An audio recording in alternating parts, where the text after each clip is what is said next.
Channel आज पढ़ने वाले हम क्लास 9th एनसीईआरटी मैथमेटिक्स में एक्सरसाइज नंबर 5.1। इसमें 5.1 से रिलेटेड क्वेश्चन करेंगे। जैसे क्वेश्चन दिया होगा पहला, which of the following statements are true and which are false, give reasons for your answer. इसमें कुछ स्टेटमेंट दिए हुए हैं, उसमें आपको ट्रू और फॉल्स बताना है, इसके साथ साथ में इसका रीज़न ही बताना है आंसर का। तो सबसे पहला क्वेश्चन है, पहला दिया हुआ क्वेश्चन पहला है, only one line can pass through a single point. केवल एक लाइन कोई सिंगल पॉइंट से केवल एक लाइन पास हो सकती है। इसका आंसर है फॉल्स, क्योंकि since through a single point infinite number of lines can pass in the following figure, it can be seen that there are infinite number of lines passing through a single point. कोई भी single point अगर है, जैसे मान लो ये P point है single point, इस point से लेकर के हम जितने चाहे इनफाइनाइट लाइन खींच सकते हैं। जैसे हमने इस लाइन को खींचा, यहाँ भी लाइन खींच सकते हैं, इस टाइप से लाइन खींच सकते हैं, इस टाइप से कोई भी इस डायरेक्शन में हम इसमें लाइन खींच सकते हैं। मतलब ये जो स्टेटमेंट है, ये स्टेटमेंट गलत है कि कोई सिंगल पॉइंट से एक लाइन पास होती है, इससे हम इनफाइनाइट लाइन खींच सकते हैं। सो इसमें ये डायग्राम बना हुआ है, पी पॉइंट है, इससे इनफाइनाइट लाइन खींच सकते हैं। सो लिखा हुआ statement false, since through a single point infinite number of lines can pass in the following figure, it can be seen that they are infinite numbers of line passing through a single point. Next question है, there are an infinite number of lines which pass through distinct two point. इसमें बोला गया है कि कोई अगर दो point हैं तो उससे क्या हम इनफाइनाइट लाइन खींच सकते हैं, नंबर ऑफ लाइन्स खींच सकते हैं। इसका स्टेटमेंट है फॉल्स, क्योंकि since through two distinct points only one line can pass in the following figure, it can be seen that there is only one single line that can pass through two distinct point P and Q. जैसे कि एक point P दिया हुआ है, दूसरा Q point है, इससे हम कोई भी एक लाइन खींच सकते हैं। दोनों लाइन को मिलाने के बाद एक लाइन खींच सकते, इससे हम मल्टीपल लाइन नहीं खींच सकते। इसलिए ये स्टेटमेंट भी गलत है, मतलब फॉल्स, क्योंकि दो डिस्टिंक्ट पॉइंट हैं अगर जहाँ पर, तो वहाँ से केवल हम एक लाइन पास कर सकते हैं। जैसा कि आप डायग्राम में देख रहे होंगे, एक पी पॉइंट है और एक क्यू पॉइंट है, दोनों पॉइंट्स लेकर के एक लाइन पास कर सकते हैं। सो इसका स्टेटमेंट हो जाएगा false, since through two distinct points only one line can pass in the following figure, it can be seen that there is only one single line that can pass through two distinct points P and Q. So इसका ये example है। अब next है, third statement दिया हुआ है, a terminated line can produced infinitely on both the sides. इसमें बोला गया एक कोई टर्मिनेट लाइन है, उसमें क्या हम दोनों साइड इनफाइनाइटली लाइन खींच सकते हैं? यस, ट्रू, क्योंकि a terminated line can produced infinitely on both sides, दोनों साइड से हम जितना चाहे खींच सकते हैं। Let A B a terminated line, it can be seen that it can be produced indefinitely on the both side. जैसे कि एक पॉइंट ए है, दूसरा पॉइंट बी है, ए और बी पॉइंट से एक लाइन खींची हुई है, इससे हम आगे जा कर के इनफाइनाइटली जितनी चाहे इसमें लाइन को हम बढ़ा सकते हैं, राइट साइड और लेफ्ट साइड में। तो इसका हो जाएगा, ये स्टेटमेंट ट्रू है। सो क्वेश्चन इसमें स्टेटमेंट दिया था, a terminated line can be produced indefinitely on both the sides. So इसका आंसर हो जाएगा true, a terminated line can be produced indefinitely on both the sides. Let A B a terminated line, it can be seen that it can be produced indefinitely on both the sides। A और B, तो इसका statement हमारा true है। Next statement है, if two circles are equal then their radii are equal.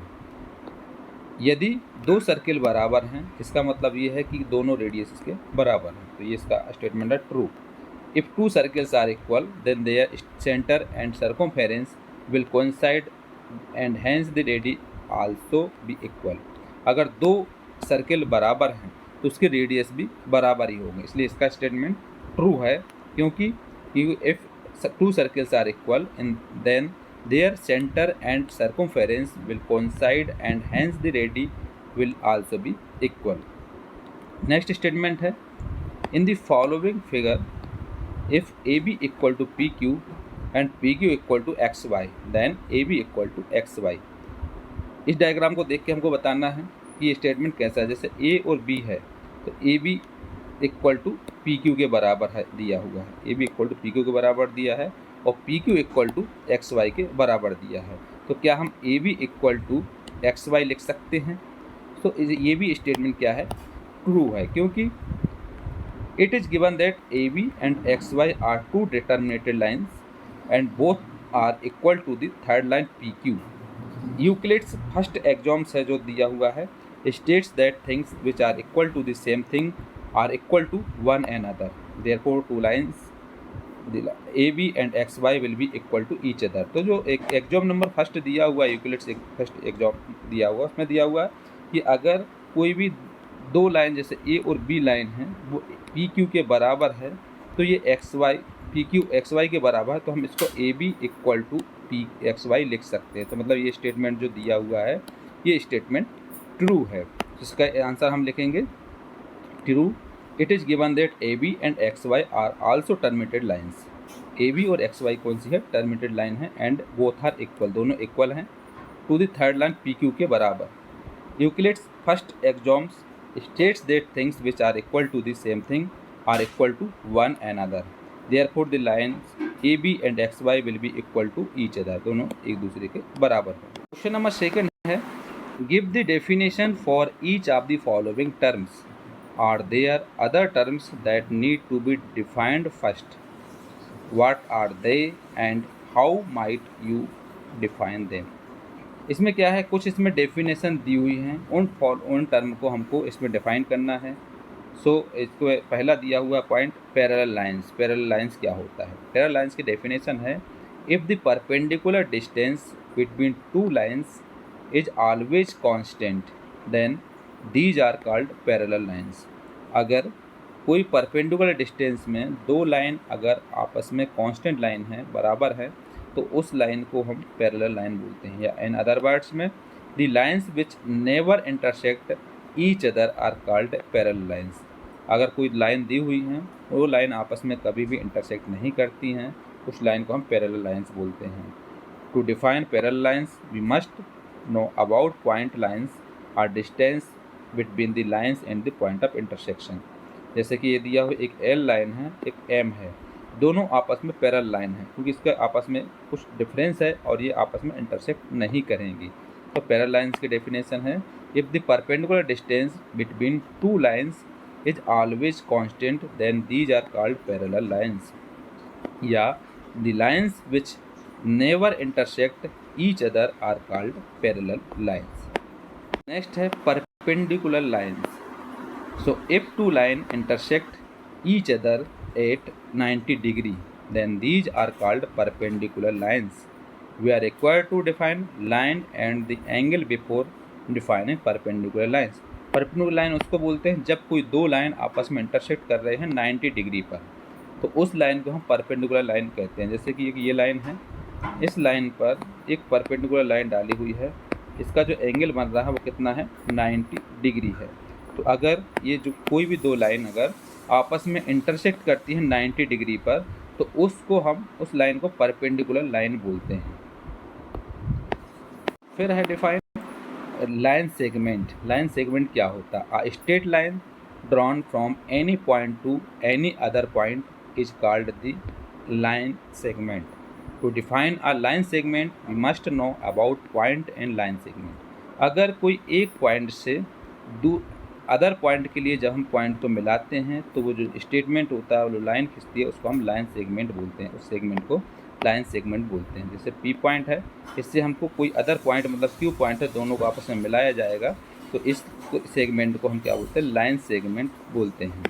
So a straight line drawn from any point to any other point is called a line segment. To define a line segment we must know about point and line segment. तो इसमें example दिया हुआ है। Next है radius of a circle. So it is the distance between the centres of a circle to any point laying on the circle. To define the radius of a circle we must know about point and circle. अगर हम कोई distinct point से centre से लेकर के कोई अगर एक जो डिस्टेंस पॉइंट होता है सर्किल का उसको हम रेडियस बोलते हैं। तो रेडियस ऑफ अ सर्किल क्या है? It is the distance between the centre of a circle to any point laying on the circle. So इसको हम क्या बोलते हैं? Radius of a circle. To define the radius of a circle we must know about point and circle. Point और circle के बीच में जो डिस्टेंस होता है उस डिस्टेंस को हम रेडियस बोलते हैं। नेक्स्ट है स्क्वायर। स्क्वायर क्या होता है? A square is a quadrilateral having all sides of equal length and all angles of same measure 90 degree. To define square, we must know about quadrilateral, side and angle. अब square क्या होता है? Square हम उसको बोलते हैं जब कोई क्वाड्रिलेटरल में जिसके सभी साइड इक्वल लेंथ के हों और इसके जो एंगल होते हैं वो आपस में कितने होते हैं? 90 डिग्री के होते हैं, उसको हम स्क्वायर बोलते हैं। जैसे कि ये आप डायग्राम में देख रहे होगे, इसमें जैसे ए बी साइड है, इसके बराबर बी सी साइड है, equal to C D side है, equal to D A side है। चारों साइड इक्वल है और दो इनके बीच में जो एंगल बन रहा है वो कितने एंगल डिग्री के बन रहा है? 90 डिग्री के इसमें एंगल बन रहा है, इसलिए इसको हम स्क्वायर बोलते हैं। इसमें 90 डिग्री का एंगल बनेगा, इसमें भी 90 डिग्री, इसमें भी 90 डिग्री, इसमें भी 90 डिग्री, और ये सब साइड क्या होगी? सब चारों साइड इसके बराबर होंगे, तो इसको हम स्क्वायर बोलते हैं। तो स्क्वायर की डेफिनेशन है square is a quadrilateral having all sides of equal length and all angle of same measure 90 degree. To define square we must know about quadrilateral side and angle. ये इसका diagram है।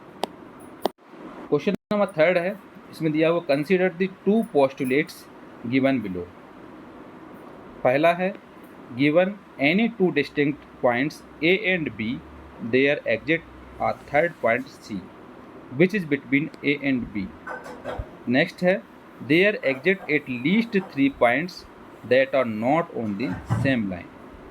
Do these postulates contain any undefined terms? Are these postulates consistent? Do they follow? For Euclid's postulates explain करना है।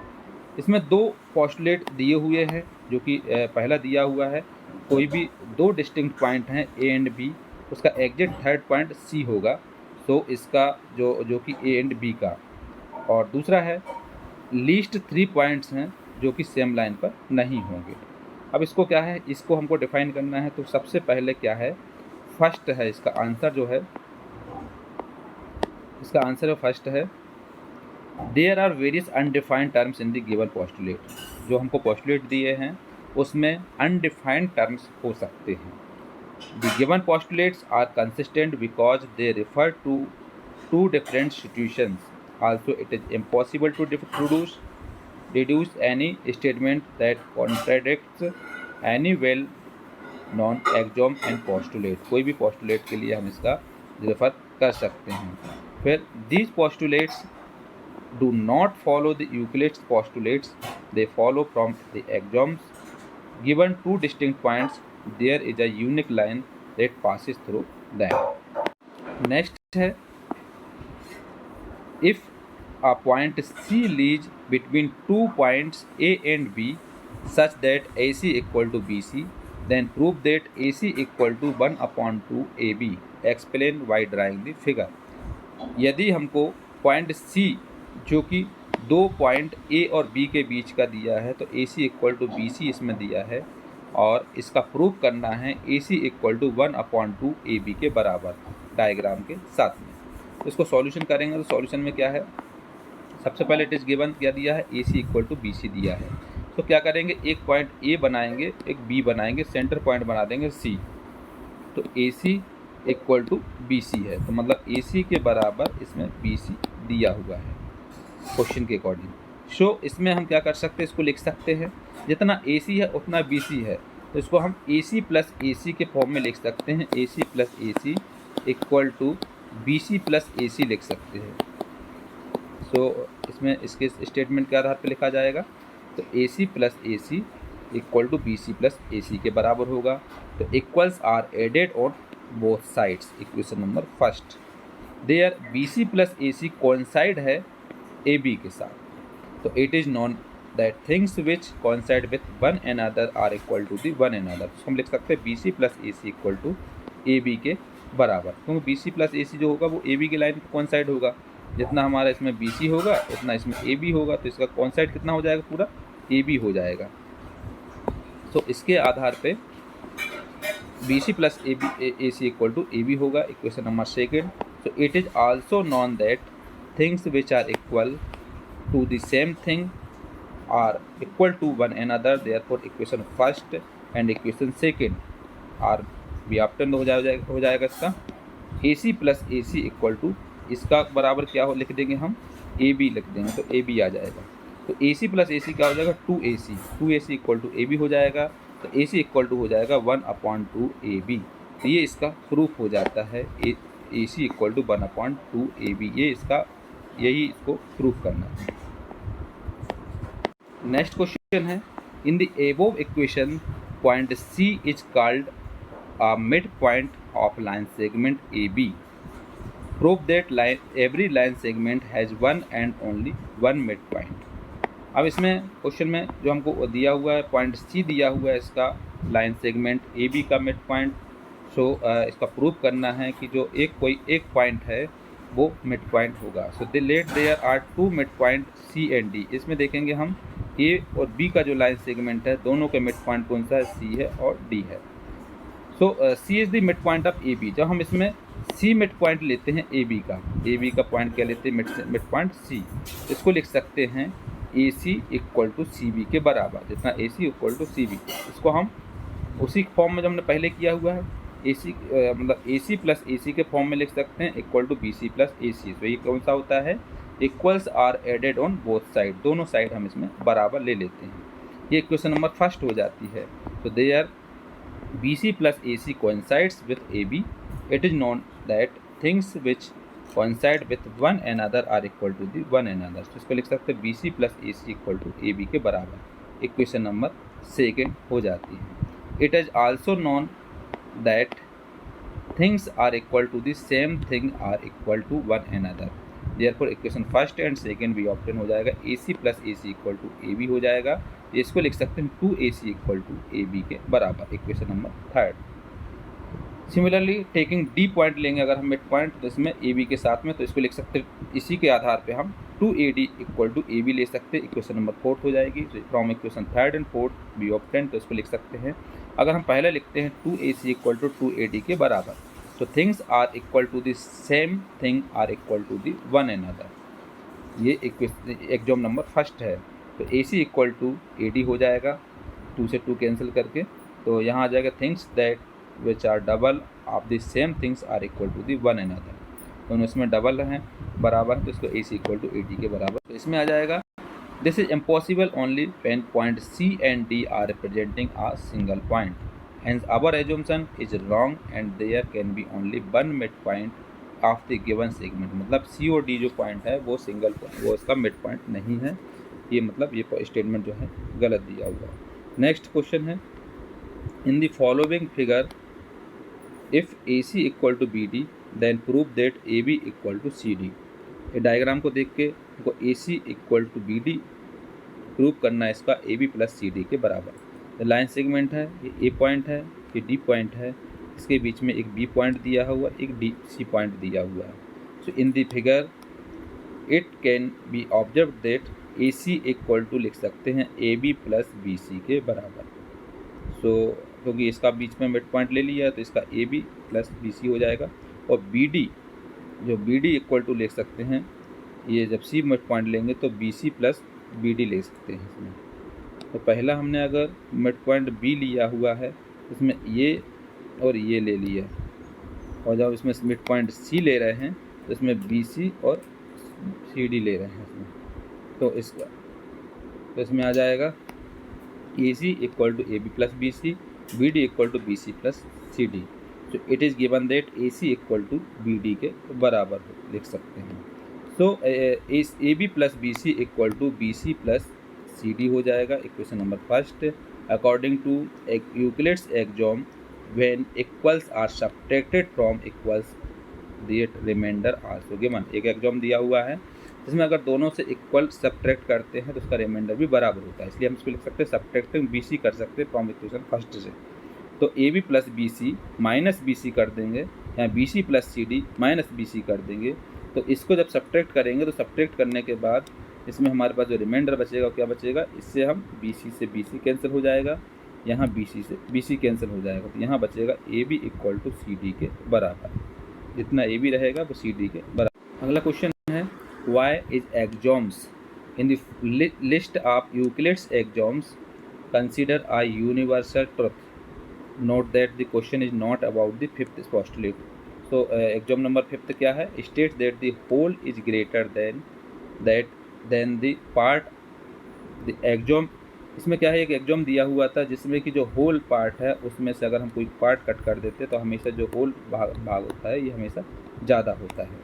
सो एक्सॉम number 5 दिया है, state that the whole is greater than the part. So the axiom is known as universal truth because it holds true in any field and not just in the field of mathematics.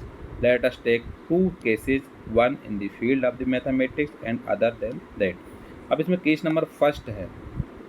Case first क्या है, let L represent कर रहे हैं whole quantity of A and only A B C are parts of it. तो L equal to A plus B plus C. So clearly L will be greater than all its parts A, B and C. So therefore it is slightly said that the whole is greater than the parts. क्या है? Let us consider the continent Asia. Then let us consider a country India, which we call it to Asia. India is a part of Asia, and it can also be observed that Asia is greater than India. That is why we can say that the whole is greater than the part. This is true for anything in any part of the world and is the universal truth. इसका मतलब ये दिया हुआ है कि अगर मान लो Asia की बात करें, एशिया में से जो इंडिया है कंट्री वो एक पार्ट है, तो एशिया जो होगा वो पूरा हिस्सा होल होगा, तो होल जो रहेगा वो हमेशा ज़्यादा बड़ा होगा। इंडिया एक पार्ट है तो वो एक छोटा होगा। और अगर ऑल ओवर वर्ल्ड की बात करें तो वर्ल्ड में अगर एशिया दिया हुआ तो एशिया एक पार्ट है, तो एशिया इसमें छोटा होगा और वर्ल्ड का जो बाकी का रिमाइंडर पार्ट बचेगा वो हमेशा बड़ा होगा, ग्रेटर देन होगा।